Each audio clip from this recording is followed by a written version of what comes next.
안녕하세요. 오늘은 사도행전 13장을 함께 자세히 들여다보겠습니다. 이 장은 기독교 역사에서 보면 정말 중요한 전환점인데요. 바나바와 사울, 그러니까 나중에 바울로 더 잘 알려진 인물이잖아요. 이 두 사람이 안디옥 교회의 파송을 받아서 첫 번째 선교 여행을 시작하는 바로 그 이야기입니다. 자, 여기서부터 한번 풀어가 보죠. 네, 맞습니다. 23장이 중요한 게 복음이 이제 유대인이라는 울타리를 넘어서 이방 세계로 본격적으로 나아가는 그 시작을 보여주거든요. 선교의 지평이 확 넓어지는 그런 순간인 거죠. 네.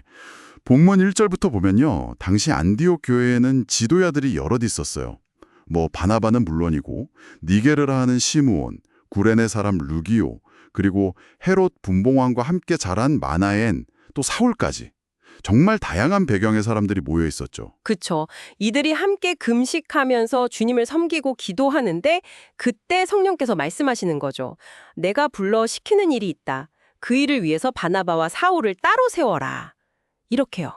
그냥 너희 가라. 이게 아니라 성령께서 직접 지목하신 거네요. 네. 그리고 그 파송 과정도 좀 눈여겨볼 만한데요. 단순히 명령만 받은 게 아니라 교회가 다시 금식하고 기도한 다음에 그 두 사람에게 안수해서 보냈다고 되어 있거든요. 그렇군요. 그러니까 개인적인 결정이 아니라 성령의 지시와 교회의 공식적인 파송, 이런 절차가 다 있었던 거네요. 맞습니다. 아주 중요하죠. 성령의 인도하심과 공동체의 지지가 함께 했다는 걸 보여주는 대목입니다. 자, 그래서 성령의 보내심을 받고 이 두 사람이 실루기아로 내려가서 배를 타고 구부로 오늘날의 키프로스 성으로 갑니다. 살라미를 거쳐서 바보라는 도시에 이르렀는데 여기서 좀 특이한 인물을 만나죠. 기록되어 있어요. 이 사람이 당시 그 섬의 총독 서기오 바울이라는 사람 곁에 있었던 거죠. 총독 서기오 바울은 성경에 지혜로운 사람이라고 묘사되던데요. 그래서 바나바와 사울을 불러서 하나님의 말씀을 듣고 싶어 했어요. 네, 근데 이 마술사 엘루마라고도 불렸던 바예수가 방해를 하는 겁니다. 총독이 믿음으로 나아가는 걸 막으려고 한 거죠. 여기서 이제 사울, 즉 바울이 성령 충만해서 아주 강하게 나섭니다.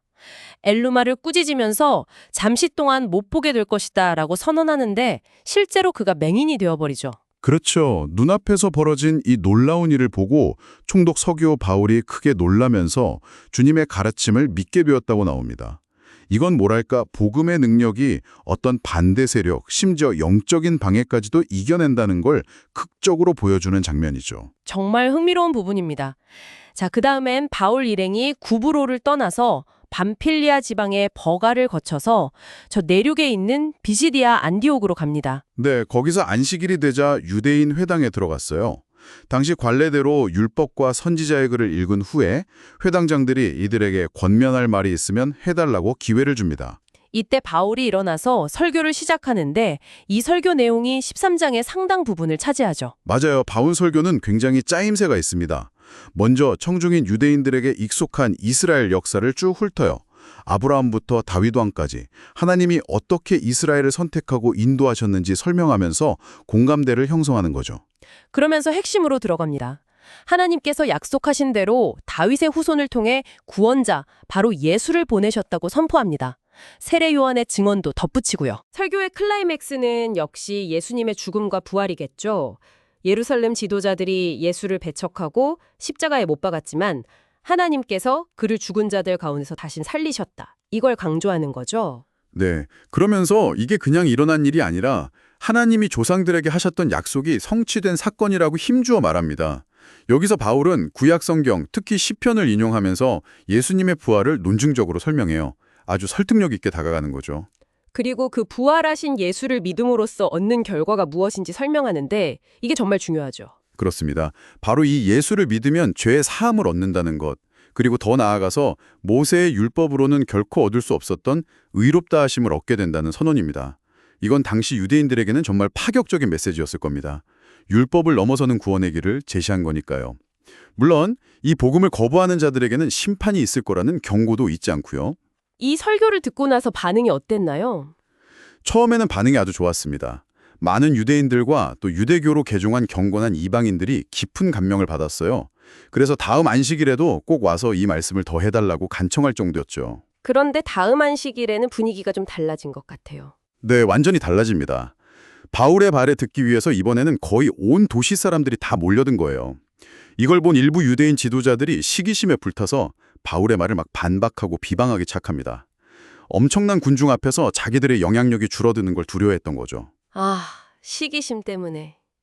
그래서 여기서 바울과 바나바가 아주 중요한 선언을 하죠. 네, 아주 담대하게 선포합니다. 하나님의 말씀은 먼저 여러분에게 전해야 했습니다. 그러나 여러분이 그것을 거부하고 영원한 생명을 받을 자격 없는 사람으로 스스로 판정했으니 보십시오. 우리는 이제 방향을 바꿔 이방 사람들에게로 갑니다. 와, 정말 단호한 선언이네요. 이게 그냥 감정적인 대응이 아니었다면서요? 그렇죠. 바로 이어서 구약 이사야서의 예언, 내가 너를 이방의 빛으로 삼아서 땅끝까지 구원을 이루게 하겠다는 말씀을 인용합니다. 즉, 유대인들의 거부가 오히려 하나님의 더 큰 계획, 이방인 선교의 문을 여는 계기가 되었다는 신학적인 선언인 셈이죠. 이 말을 들은 이방인들의 반응은 어땠나요? 그들은 이 소식을 듣고 엄청나게 기뻐하고 주님의 말씀을 찬양했다고 합니다.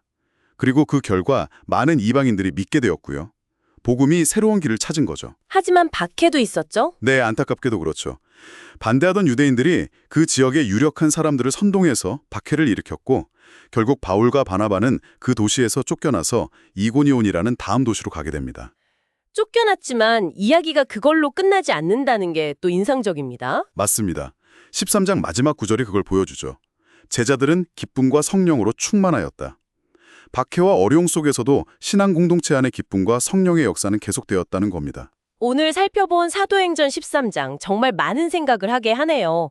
성령의 주도로 시작된 선교가 어떻게 저항에 부딪히고 또 그 저항을 넘어서 예상치 못한 방향으로 확장되어 가는지를 생생하게 보여주는 것 같습니다. 네, 특히 복음이 어떤 그룹에게 막혔을 때 그것이 끝이 아니라 오히려 새로운 가능성을 여는 전환점이 되었다는 점이 오늘날 우리에게도 시사하는 바가 큰 것 같습니다. 어떨까요? 혹시 당신의 삶에서 어떤 문이 닫혔다고 느꼈을 때 혹은 예상치 못한 반대에 부딪혔을 때 그것이 오히려 전혀 생각지 못했던 새로운 길이나 기회를 열어주었던 경험은 없으신지 한번 돌아보는 것도 의미가 있을 것 같습니다.